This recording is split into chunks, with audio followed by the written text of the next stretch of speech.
Can we just talk?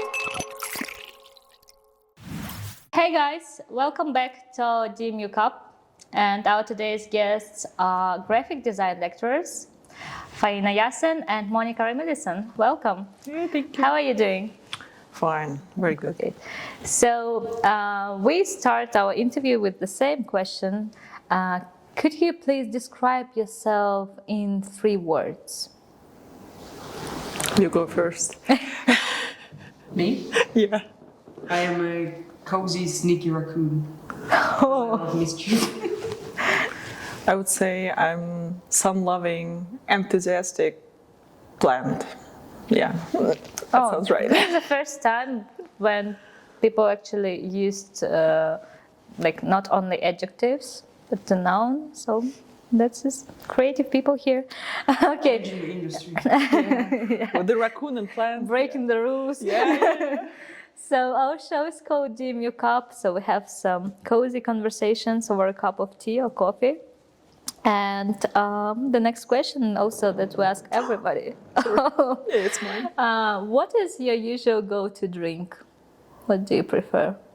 To be honest, most of the days I prefer tea with some cool strange flavors, like when they add like syrup and stuff like that. I really like sweet stuff. So I just, Sorry for my reaction. yeah, I see that you're disgusted with it. No, I just wasn't ready. People usually like, well, coffee, iced tea and stuff. Today I'm drinking coffee because I just wanted to like an extra pump to wake up. But usually I just go with tea. Oh, yeah. And I just go for it. I'm boring like you. Black coffee and salt. Like you. Thank you. Insulting straight away. So nice, yeah. Okay. Yeah, so you're graphic design lecturers. So let's talk. We're gonna talk a lot about creative industries and stuff. So, but let's start with your story. How did you get into this industry, graphic design? Like, was it like always obvious for you, or maybe you've tried some other things? I was really confused when I was finishing my school. Didn't know what I wanted to do, but I didn't know that I like to make stuff. But I didn't know there was a profession for making stuff. So I was like, okay, I guess I'll be a manager. So I was going to like open days to universities and stuff. And my father actually said, you know what, like you used to draw, maybe you could go to that, try the drawing thing. And I'm like, drawing is a profession, right? And I went to different art colleges and stuff, and I ended up going to an open doors of a UK college in my country. So it was a same kind of establishment. And I was just so confused, but like in a positive way, to how different it was to everything else. So I was like, okay, I'm gonna try. Worst case scenario, I'll have to redo 1 year in somewhere else. And it was just a creative mess of literally making stuff. Doing everything from furniture to clay to drawings to fabrics to fashion. And you kind of just get to do a lot of different stuff and slowly figure out what of the stuff you actually like. And I went in thinking, I'm going to be an illustrator for sure, like that's 100%. And I ended up going to industrial design. And then when I was doing industrial design as my BA, in my second year, I started doing graphic design. So it's almost like back and forth. And honestly, with any kind of creative area, once you do one, you kind of do all of them. And I see that you're aware of it. Yeah, so relatable. You kind of just do all of it. So I started working as a graphic designer in the second year of my studies, and just since then I've been getting better and better at it and getting more clients, and my previous clients refer people to me and they're like, hey, do you want to do like this weird thing for us? And I'm like, I've never done this before, let's try and see how it goes. And like over the last 5 years I've kind of designed almost everything, and that's just how you get experience and how you learn to do stuff. You do the stuff you've never done before. Oh. Because you don't learn doing the same thing over and over again. So like, I'd say if you're thinking of trying something or learning something, don't stick to the things you already know. Go for the ones you've never heard about before. Yeah, that's great advice. So, Monica, what's your story? For me, it was a bit similar to Faina's answer because when I was in school, once again in high school, you're trying to decide what kind of exams do you need to pass, what do you need to do, where would you study for 5 years and stuff like that. And since I was always that creative kid, I was doing a lot of different hobbies, like every week new hobby. I was collecting different trash, just making something out of it. Some, I don't know, relatives were giving me a present with some new creative stuff. I was experimenting and stuff like that. But as Faina said, there is no such job as just creating something. So basically I had a talk with my parents and my sister, and we were like, okay, Monica, where would you need to go? You are obviously very artsy and creative, so maybe you will go into the creative field. And I was like, okay, the only creative job, I mean, me at 14, I was like, okay, the only job I can think about is basically architect, maybe. They're like, okay, let's go, let's start preparing for an architect school, architect university, basically. So I was preparing for 2 years, and like, I think 1 month before, after passing all the exams and stuff like that, my sister just randomly asked me, like, Monica, what if you will not pass? So you cannot enter university this year. And the anxiety was just like over the moon. Panic mode. Yeah, panic mode straight away. I was like, oh my God, I haven't prepared for anything else except for this one architecture university. Like, oh my God, I'm gonna be on the streets, never gonna learn anything and stuff like that. So I just went on the not open call, but like, yeah, to Discovery day. discovery day of the same university that Faina has, the British one. And then I was just so amazed by the amount of stuff that students are doing, because in the architect school I was preparing to enter, they only had like a lot of math, a tiny bit of engineering, and the majority of the studies are like drawing those heads of Socrates and stuff like that. So basically, More rational stuff, right? yeah, education from the past, as I call it. So by entering this new university, I was just like, yeah, I want to go there because I want to do different stuff all the time. I'm not sure I really want to be an architect. I kind of like a bit of architecture, a bit of interior design. I kind of like graphic design as well. I thought about illustration, maybe animation, maybe 3D. So I was always like somewhere in the middle. But then I entered the university and we had the same IYZ, basically foundation program, where I've decided that, okay, I will try interior design, which is closer to architecture, that's why. And through the year, I changed my mind like 5 times. I thought like, oh, interior is so cool. Oh no, actually, graphic design is amazing. Oh, by the way, industrial, just my thing. So I ended up being on industrial and product design BA with Faina. We finished it, but like somewhere in the middle or even in the beginning, we just started getting clients to get basically set up in the field, I would say. And the majority of the clients were like, oh, if you're doing product design, can you actually do a logo and the branding and a bit of this and a bit of that? Are you okay with social media? And to be honest, it's like from the movie Say Yes to Everything with Jim Carrey. We were just saying yes to everything. Like, you want branding? Yeah, sure, we've done it a million times. And it's like, okay, it's our first time doing branding. We need to research it and do everything possible. So from there, yeah, graphic design mixed up with product, mixed up with something else. Yeah, every day, every month is a new project. You can do everything basically. Yeah, that's really cool that you mentioned that you already been doing some project whilst you're studying, because we have still this stigma when children, teenagers want to pursue their career in creative industries, but they are like, their parents mostly like, are you gonna find the actual job, like something like this? So let's talk about employability. So is it this, let's say, profession like graphic design, any other thing connected to design, like as you said, mentioned industrial product and stuff like this, are they all in demand? So after graduating, will our students find the actual job that they're gonna get paid for it? That's actually the cool part about design, because very few companies will hire you as an accountant before you finish your accounting degree. Most people don't care if you finished your art degree or not. They look at your work and that's how they judge you. So if you can already show them what you can do, and they like what you can do. They don't care if you've done any education, if you've done professional education, if you have 2 masters and a doctorate. You know, they judge you by your work, which is not the same with all the other, like, oh, you have to pass 3 years of this, otherwise you don't know that. So with design, you can start the moment you're ready to present your work. Yeah. So, for example, on IYZ, our guys are going to have 10 finished projects in their portfolio by the end of term 1. Term one. So by December. That's impressive. So December, they're going to have a portfolio of 10 projects. And with that, they can go look for work, they can go look for internships, they can go look for part-time and freelance. Because your main asset is the work you've done. Yeah.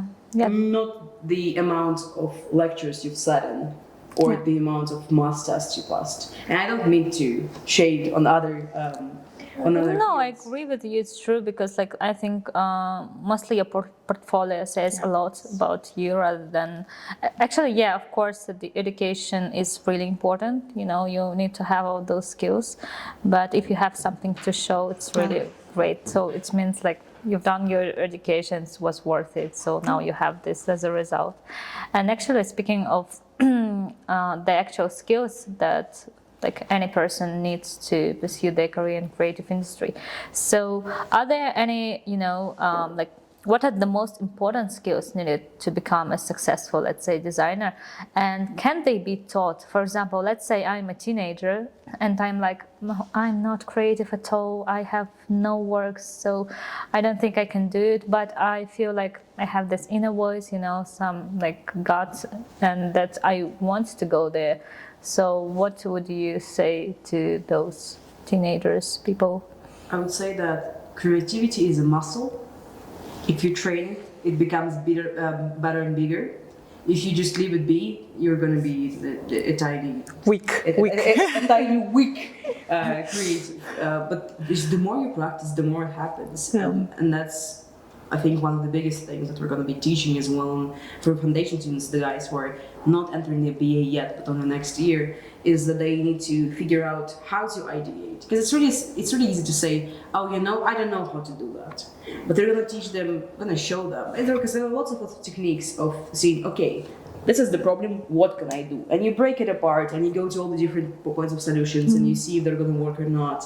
And this is just experimentation and trying and failing, because with time you don't need to fail anymore because you've tried it before, it's not going to work. And you just basically build this like inside library of what's working, what's not, which things you're good at, which things you're not, what works for what project. And that also connects to the other very important skill, which is a visual library.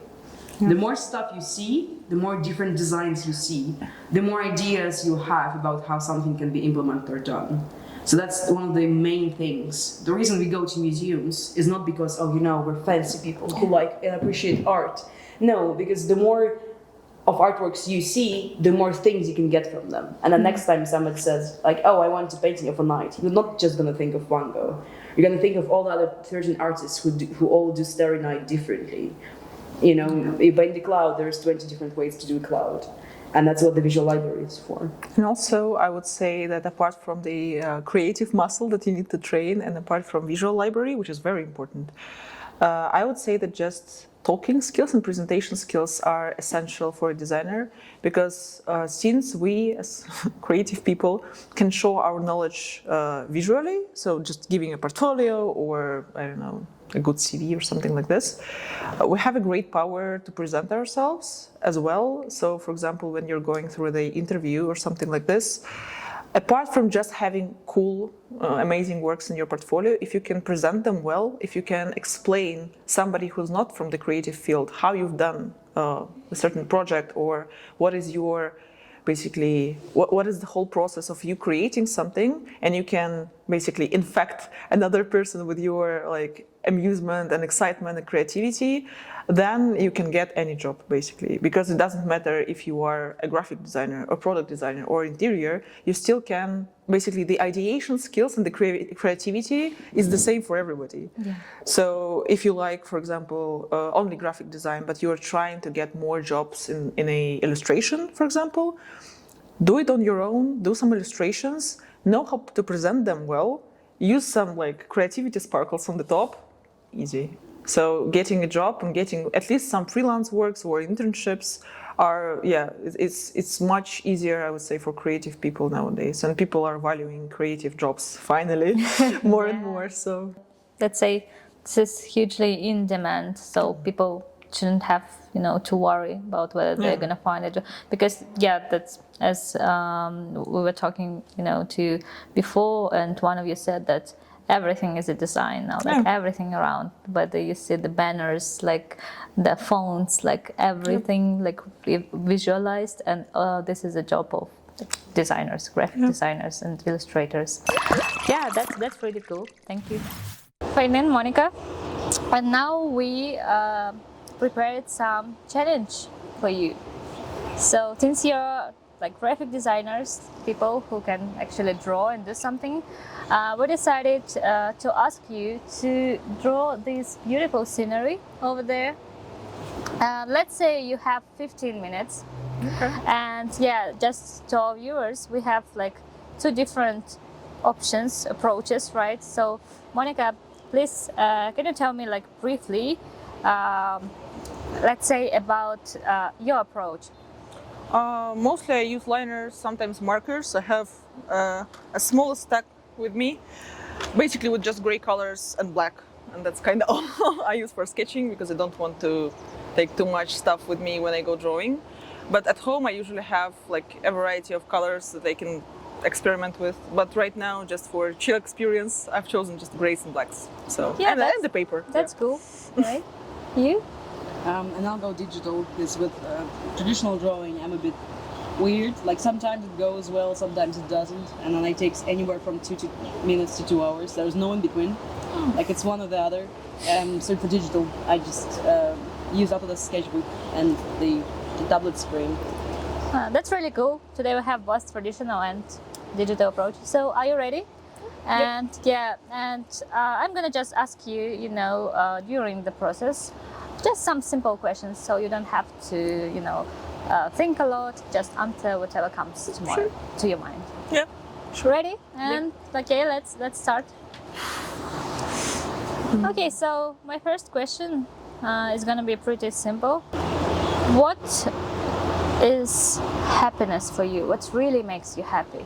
Such simple questions. Yes, it's really cool. But when you ask those questions, people really like, do we have an answer? Like, and they start thinking, and it takes some time. So this is the most simple question that you can ask someone. But the answers, they are really different and really interesting. So I want to know what really makes you happy, both of you. I would say that, to be honest, just doing things that I love most of the time. So when the majority of the day is me doing something that I actually like, no matter what it is, teaching, studying myself, drawing, like right now, or doing something like this, it actually makes me happy, I guess, at least. Because when I need to struggle a lot during each day, it doesn't make sense. Why would I do that if I want to be happy eventually in my life, I mean? Yeah, that's cool. Do what you love. I am a pretty easy person to feel happy though. If it's not too hot outside, or if it's cold and I have a blanket, and like hot chocolate or something warm, and then just a bit of free time to chill out and talk to people that I like. Because I'm a social person, like on my terms. Most of the time I like to be alone and stuff, but I really like social interactions if it happens for a while. So if I can just sit down with a friend and just get some tea and talk about life and just kind of random stuff, makes me really happy. Yeah, that's cool. Let's talk a bit about your hobbies, but non-creative. So let's, forget about creativity. Do you have anything else that you really usually do during your everyday life? I know that Monica, you have something. Yeah, I have a home garden with a lot of vegetables in there. Not right now, but I'm going there. I just like to be honest, to be somewhere around the nature, and sometimes in the winter when there's a lot of snow outside and stuff like that, it's not really possible for me to see enough plants to be happy. So I just decided that I will grow my own jungle, my own garden at home. It'll be just fine. So I was growing a lot of like tomatoes, cucumbers, peppers, a lot of greens like basil and stuff like that. So yeah, basically this is my small little hobby that gives me a lot of happiness. I think I said it a lot. And also it calms me down a lot because, for example, in those days when I feel just kind of not sad, but like I want to be alone, but not in the sad kind of way, but just like for let's have some personal space. Yeah, to have some personal space. Plants are not really people, they don't talk, so it's kind of nice. I just sit there with them. They're not talking, I'm not talking, nobody's talking. I'm just calming myself down mostly. Yeah. So that's my biggest hobby, I would say, apart from like I play ukulele just a little bit, just like a that's very really basic cool. songs. Do you do some covers or something? No, just for myself. I sing and play, but I haven't recorded any of those. Just once again for myself and for my plants, I guess. I really like it because, you know, even if you have no idea how to play, whatever you do, the sound, you know, comes out really amazing. It's like, It's really cozy. yeah, really cool. I never was trained. I bought it one day to play it on my sister's birthday. So I figured out that I will just play a song that she really likes. I learned one song, and from there I just started learning other like chords and stuff like that. So Oh, that's Yeah. really cute. So what about your, let's say, weird hobbies? Calling me weird? No, I'm just You called saying yourself about weird. one hobby that you have.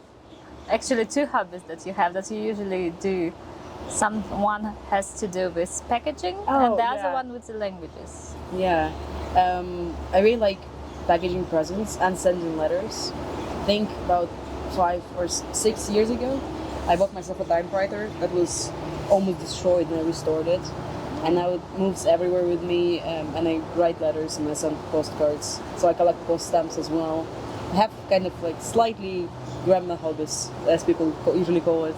And I love packaging presents. For every holiday, my favorite part isn't actually the presents themselves, even though I love picking them out and stuff like that. It's the packaging of them. So I usually spend, let's say it's Christmas, and there's like 2 people to give presents to. I spend at least a couple hours on each packaging. I pick the papers, I make my boxes if needed, like the thing is a weird shape. I do all the ribbons, all the sealing wax and everything like that. It's a really nice part for me. I think it's slightly from the background of being product designer, or maybe it's the other way around. And because I like packaging, I try to do this thing. But I find it really relaxing and just really nice. Like for me, if somebody gave me a present, I don't really care as much about the present if the packaging is nice, you know? Because they put the thought into the process of giving it. And to me that means a lot. Well, I should never give you a present because like I'm the other way around, so I'm so bad at packaging, but I really Same. like picking the present. Oh no, not say that. But it's not the way the packaging finally looks, it's the thought you put into it. It's like if you try that just didn't turn out, it's still the thought. It's still there. You tried, you know? Yeah, I do try, but it's like it's a disaster the way it looks like no. at the end. An attempt was made. That means a lot. Okay. Okay, so I'm gonna just give you some time to enjoy the scenery and do the sketch. And actually, did you used to, like, when you were a student, let's say, maybe you do it now, like, for example, when I just, you know, go around, walk around the city, and I see people who, they obviously go to art school, and they have the easels, paints, something like this. They sit in front of the building, the mountains, and for hours and just draw the stuff in front of them. So did you do it before, or do you still do it? To be honest, I've tried doing that a couple of times, but every time I got so overwhelmed because people are just coming to you and like, oh, what's your drawing? Can you show? And I'm like, oh guys, I'm listening to music. I just really want to draw and do nothing else. So when the pandemic started, I mean, I figured out that it would not be possible to go anywhere and just like draw stuff because everyone is just home and you should be at home and stuff like that. So instead of this, I just went to Google Maps. I searched for cool places. For example, I drawn some Tokyo, a lot of like schools, private schools in Japan. I've drawn a market in India and stuff like that. So I just basically pick this like little person in the Google Maps. I drop it somewhere and I see what I have around so I can draw it. So it's like kind of like drawing traveling, but not really. Yeah, but yeah, I just get too shy when people are watching too much of what I'm drawing because sometimes it's a good drawing day, sometimes it's not a good drawing day. So yeah, I can just go outside and like, okay, I'm gonna do a masterpiece today, and that's not happening then. Yeah, and then you get the kind of this feeling of like, I promise, I usually do it better. It's Just like I have right now. Yeah. But no. And then, you know, the part with drawing outside is that you have to carry so much stuff with you if you're doing traditional drawing. It's kind of exhausting. So yeah, I feel you. Do it too often. Yeah, and it's called like planners, especially when you go to the mountains with like the whole setup with the easel, the paints, and you are there for like an entire day. And the hard part about drawing for a long time, especially the scenery, is that the light changes. Oh. So if you go to the mountains and then draw the mountains in the mountains, the light changes really fast. So you have to do the underdrawing real fast, and then you have to remember the colors. Oh. So because you'll still have the shapes, but the lighting and colors will be different. So it's a very different skill to just looking at something and drawing it. Yeah. And then drawing 3D objects is very different from drawing 2D objects. So if you're drawing a photo of a mountain, it's way easier because your brain perceives it as 2D, so it's easy to put in 2D. Yeah. With looking at an actual mountain, your brain sees it as 2D, but it knows it's not 2D. No. So it's a bit harder to put in a 2D shape. You're kind of flattening what's in front of you. So lots of stuff behind the scenes. Yeah, of course, like always, I would say. So. And trying to see what's happening in here. I see Monica's drawing, but I have no idea what's happening here. It'll be a surprise for you as well. Oh, yeah. Sneak peek. Yep. Do you like traveling? I think everybody loves, but like. I think everybody loves traveling. Yeah, everybody loves traveling. But for some people, it's really like, for example, for me, it's some kind of, I don't know. I don't imagine myself not traveling like anywhere, not exploring, not meeting new people, not just getting to know new culture and stuff like this. So this is like a huge part of me. Even I'm not saying just that I need to go to to another country, not necessarily, but just go somewhere. That this is some kind of passion, and I feel myself like better, like it fulfills me. So what do you have something with this, whether it's traveling, food, architecture, meeting new people, languages? What makes your life, let's say, full of life? I would say that probably in every country I go to, my first thing to visit is a bazaar or some kind of a street market or a flea market, something like this, just because it makes me feel like I can be, it's gonna sound very cheesy, but closer to people in some way. I can see where they go on a daily basis and not just like the tourist place where you can just see like what was happening before in the country, but I'm more interested in like what is happening right now. What are people doing right now? What are they eating right now? And stuff like that. And also you can get like a lot of, maybe not friendships, but just like meeting new people there because they're excited you went there and you're excited to meet them. So yeah, bazaars and markets and stuff like that. Not even for buying stuff, but mostly for talking, experiencing, stuff like that. So I think that gives me the most power and that gives me the most excitement about going somewhere. Yeah. I think I would agree with bazaars. Bazaars, markets, like Turkish bazaars are, for example, a good example of that. They're just so vibrant and full of culture and just people. And so visually vibrant as well, because the amount of stuff that's stuffed into a very small place is kind of insane, and because of that, you get such cool pictures. Like you look at one corner, and it's just Persian carpets on one side, and then there's candles, and then there's candelabras, and then everything is just kind of smooshed together. So, you know, if you just take like a square of paper and you start putting it places, you'll see such cool shots in maybe like one turnaround. Yeah. And because of that, but drawing in the bazaar is No. not a viable thing. Yeah, No. unless you're doing like 1-2 minutes where you stand and you just do this thing, and then you go away and you can finish it at home, because the amount of people moving and then the sounds and everything. Well, Have you visited Green Bazaar in Almaty? yeah. Oh, did Yeah, you we've like been there it? already. Yeah, it's very nice. One of my favorite places. Like Yeah. when you just go there and you like, it's kind of you end up in a like different, I Yeah. don't know, place, so different world. We got a lot of free nuts because there was a very, very friendly Yeah. seller who was like selling the dried fruits and nuts and stuff like that. He was just like, oh, have you tried this? Oh, okay. Have you tried this? Have you tried this?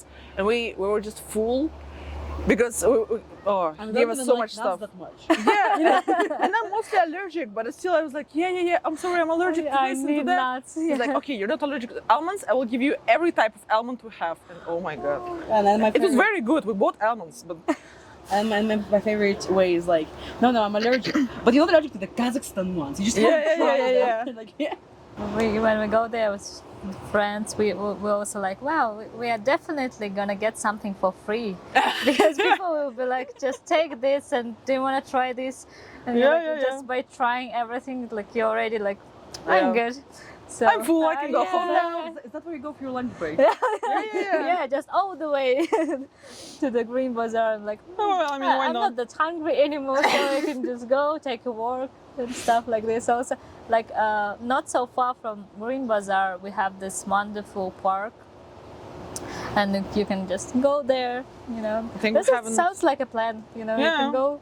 Yeah, the So weekends. many parks. Yeah. Yeah. Like the one thing I was so impressed when we arrived is I flew in at like 5 a.m. Oh. and it was holidays. It was the Constitution Day, like with the holidays around it. Oh. And the guy who picked us up, the transfer from the airport, you know, he was very nice, and we were very, very sleepy because it was an overnight flight. It was a long one, and we were tired. And we told him, oh, there's lots of trees around your airport. It's pretty nice. And we thought the airport was out of the city. Yeah, So but we it's started kinda- going, and the trees just don't end. And then there's more trees, and then we go into the city, and there's trees everywhere. We were so confused because, like, where I'm from, the city is mostly concrete, glass, and like the smaller villages in the cities. That's where you get the greenery.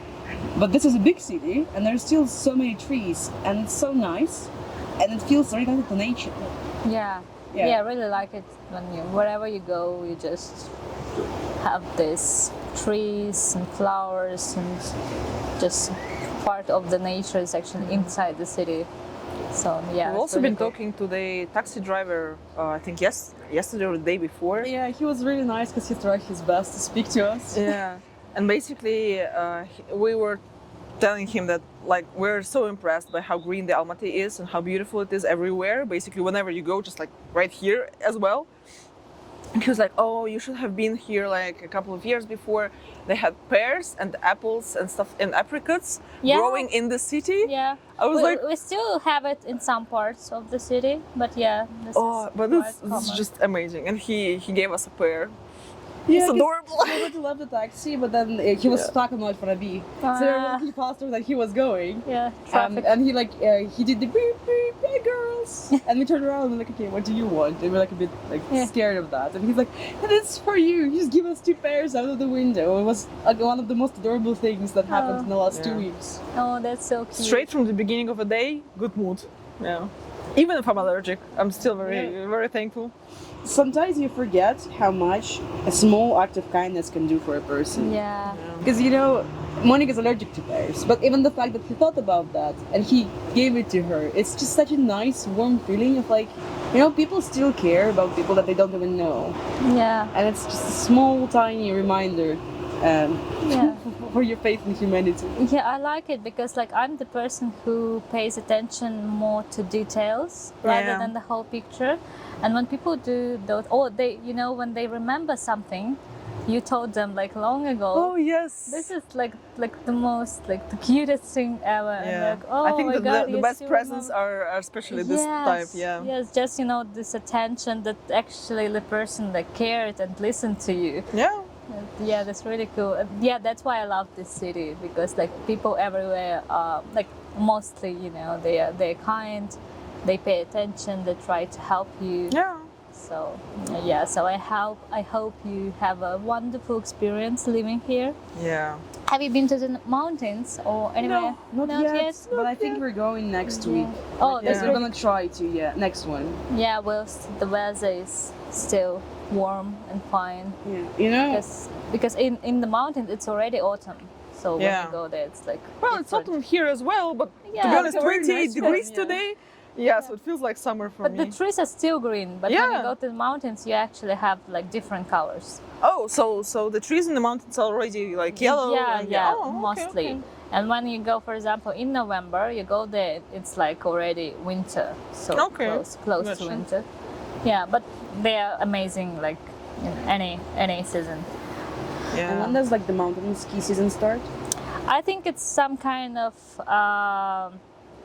close, like the end of November, the beginning of December, something like this. Okay. Oh, so Pretty like soon, I would say. you like skiing, snowboarding? Yeah. Oh, really?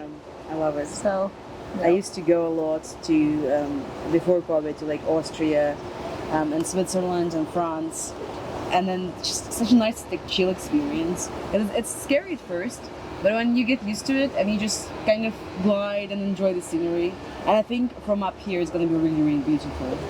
oh yeah. Okay, so I think it's time to show our viewers. Yeah. Just I'm sure that. Can you give us 2 more minutes? Do we have 2 more minutes? I'm gonna ask my directors over there. Okay, let's say 1 more minute. Okay. I'll try to finish it up. I'm sure it's amazing. I haven't 'cause used my markers at all, to be honest. Yeah. In the end, I was just like, you started coloring. Oh, really?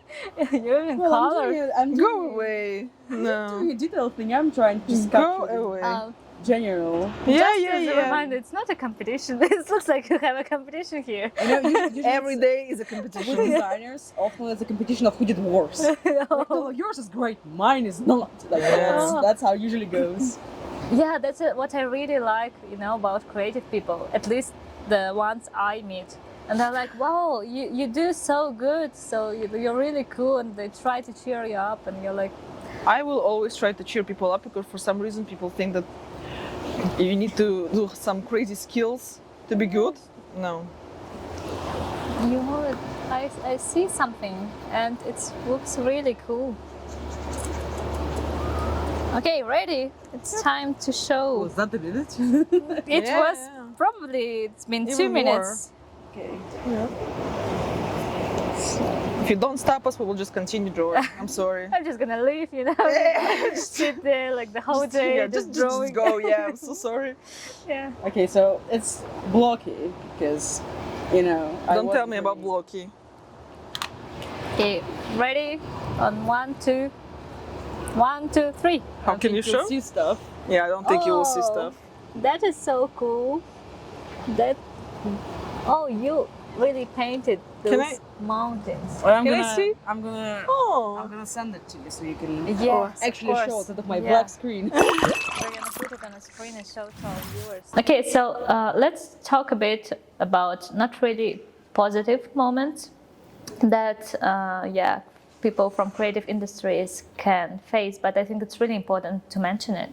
So like there are some, the most common thing that a person can face is like the imposter syndrome, the student syndrome, burnout. So I'm gonna ask this question, but I'm sure you've gone through it. So have you ever faced them, and have you managed to deal with them, and how were you dealing with them? I would probably talk more about imposter syndrome for myself because I felt it throughout my whole studying. So basically, I was always comparing myself to other people, not even only to students, but just like everyone. If I see some cool artist on the Instagram or YouTube or somewhere else, I'm like, oh my God, yeah, I will never draw this way. I'm not as good and stuff like that. But the problem is I'm comparing myself to, I don't know, a 70-year-old painter who's been painting and doing art through his life or something like this. And even worse, when I compare myself to students or to people who are younger than me, and I still feel imposter syndrome. And then I don't even have any kind of, I don't know, not reasoning, but like something to feel better. So I see those people like 15 years old, 14 or something like that, and their drawings or their work are just amazing.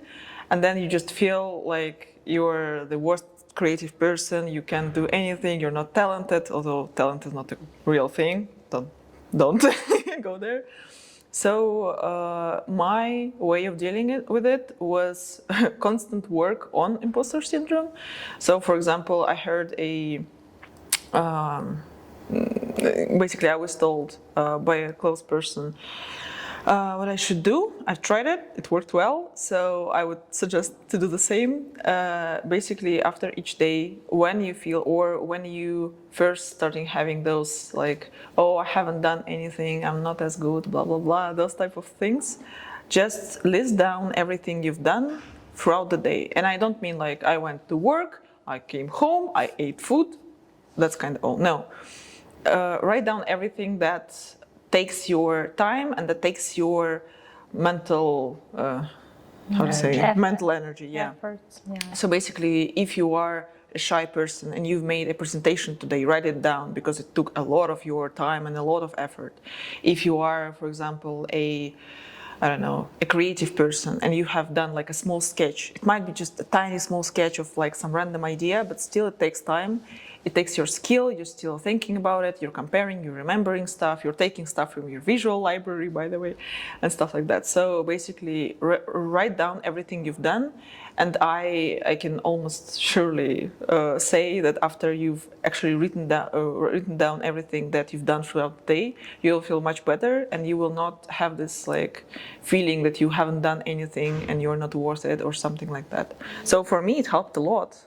You also can Google stuff what to do with the imposter syndrome, because if you think that you are alone, you're not alone. Everyone feels that no matter how old you are, what are you doing, you will always, how good you are. Even the best artists still have this like self-doubting and thinking like, oh, there are a lot of people better than me. I'm still not the artist yet and stuff like that. And also we heard that from our students like 2 days ago, like, oh, I can't call myself a professional artist. And we're like, no, if you are here, you are a professional artist. If you're doing art for money, it is professional artist. No matter if you are 3, 10, 11, 35 or 70 years old, it doesn't really matter. Call yourself an artist like the moment you step into our creative room, basically. So you're technically an artist right now. Yeah, by the way, just saying. Yeah, I'm really honored. And you know, if we're talking about burnout, the really big problem with art and creative industries in general, because we're not talking art, we're talking music, we're talking painting, podcasts, animation, all of it is art. Anything that you're creating is, there isn't really like a formula to it, there isn't really a calculated approach, or like, oh, if you do these steps, for sure you'll get good art. Sometimes, no matter how hard you try, you just kind of hit a wall. And you have those days where it's just not coming out for some reason. So let's say for like a month you've been crunching out amazing ideas, great designs, and today it's just not working. You've tried everything and nothing seems okay. And sometimes you all have these days, just kind of hit this wall and you think, okay, I think I've lost it. Like that's it. It's my career was long and nice, like short and sweet, and that's the end of it. But that's not kind of what burnout is, but that's what leads to burnout. Because you know, because we love what we do and we do what we love, sometimes you can fall into this hole of only doing your actual work or your studies or something. So, you know, all of your hobbies are connected to it. And like you do this for work and you do this for a hobby. When you want to chill, you do the same thing you do at work. And your brain kind of doesn't function with it too well. So what you have to do is you have to separate it a bit. Like, yes, you love what you do, but you can't do that and that only.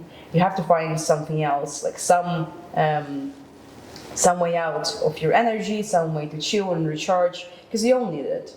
And once again, creativity is a muscle. If you overstrain it, you'll need to give it a break. You'll have a cramp. Yeah, so watch a movie, play a game, go outside, touch some grass, talk to people. It's really, really helping. And when you're in that moment, it's really, really hard to kind of catch that, the fact that you are burning out, because you kind of just become a bit more tired every day. Because it's not an instant thing. It takes a while to come to that point. And it happens gradually, so you might not notice that it happened. And that's why it's really important to have people around you who understand it and who will support you with that. Because like often, sadly, it happens like, oh, but like you're not doing much, why are you tired? But there's more reasons behind that than just physical tiredness, because you're mentally overstrained and you just kind of always in working mode. You come home from work or from study, you think about what you could have done better, what you're going to do tomorrow. You go to sleep and just have thoughts in your mind. You wake up with them, you go to school with them. There needs to be something else that you can think and look forward to about other than art. And it sounds weird from people who teach art, but it's really, really important. Because if you overstrain that muscle, you'll have to take a break. And for some people, that break is forever. Because sometimes people just don't return from it. Yeah. It's a hard thing to return from. So best you can do is just prevent it and avoid it. And if you start catching the signs in you or your friends or your peers or somebody around you, just like take a step back, assess, and find something else you like doing. Because often you get just sucked in and you stop doing the things you used to love because you're so excited about this and you just give it all of your time. But you have other things you love, you just forgot that you do. Yeah. So you should have this balance. And I've read the thing that's really, like hit me. So that, let's say, I don't really remember like exactly the words, but the meaning was that creative people from creative industries, sometimes they just need to be silent and do nothing. Yep. Because this is also a process, because people don't see this amount of work that you, like behind the scenes, right? And you don't have to be all this creative, positive person all the time, because like you also need to take time for yourself. So it's fine. It doesn't mean that you're not doing anything, you're not developing at this moment. Maybe this moment is more important than when the moment when you're actually doing something. So that's really cool. Yeah, that's why we wanted to raise this question. Probably maybe it's not so popular to talk about right now, but we need to, because these students who come here, we need to make sure that they are professionals, but they will be really ready to this, real life experience. Emotionally ready. Yeah, as well. both emotionally, and actually practically ready. So this is really cool. Thank you for sharing, your experience. And also, like, we also ask this question everyone, because like our audience are mostly teenagers. So if you could turn back time and go and talk to your, let's say, 18 or 17-year-old self, what kind of advice would you give? So, or maybe let's, I'd say it in a different way. So let's say you have all our students in front of you and they're young, they're energized. So what would you say to them, in order, let's say, not to maybe repeat the same mistakes or something like this? Several things. And it's funny you say that, because one of my projects was looking back and giving advice to yourself, and I've done a huge thing where people were giving advice to themselves back when they were starting. So I think the most important things that I took out of that is, don't compare yourself to others today, compare yourself to you yesterday. Because your progress and your improvement is only how much you're different from what you've done yesterday, not other people. Because you're a different person, your processes are different, you need different time, different stuff. It's incomparable. Same as art. Art is incomparable. Then another one is, you are the center of your design process. Without you, there won't be any design. So it's really important to take care of you first, of your mental health, of your physical health, of just your well-being, and then you can worry about your design. Because if you're not in a state where you can function properly, you can't create. That's like the two big main things. And then don't suppress your emotions, because the more suppress them, the harder it gets to express them. And you don't always need to be a happy, cheery, creative person. Everyone's different. It's kind of a stereotype that that's how creative people are. They all need to be crazy. Yeah. But that's not actually the case, because a lot of some of the most creative people are silent introverts who sit in silence and paint in the corner, and then you come to take a look and it's a masterpiece. You don't have to be incredibly outgoing and cheery and friends with everyone to be creative. I like the way it is. Life is okay, so. But I would like to give an advice for the students or for people who are basically having same path, sorry. That first of all, keep a sketchbook, a journal, or some kind of self-documentation. And I'm not even talking about like in class. In class for sure, we're going to teach that. But during your life, just to keep maybe just a written journal about your life and stuff like that, it's really important. It makes you, first of all, it helps with the imposter syndrome I talked before. Yeah, if you're documenting the whole journey and you can see yourself like 1 year ago, 2 years ago, like 1 month ago, it's usually a huge difference as well.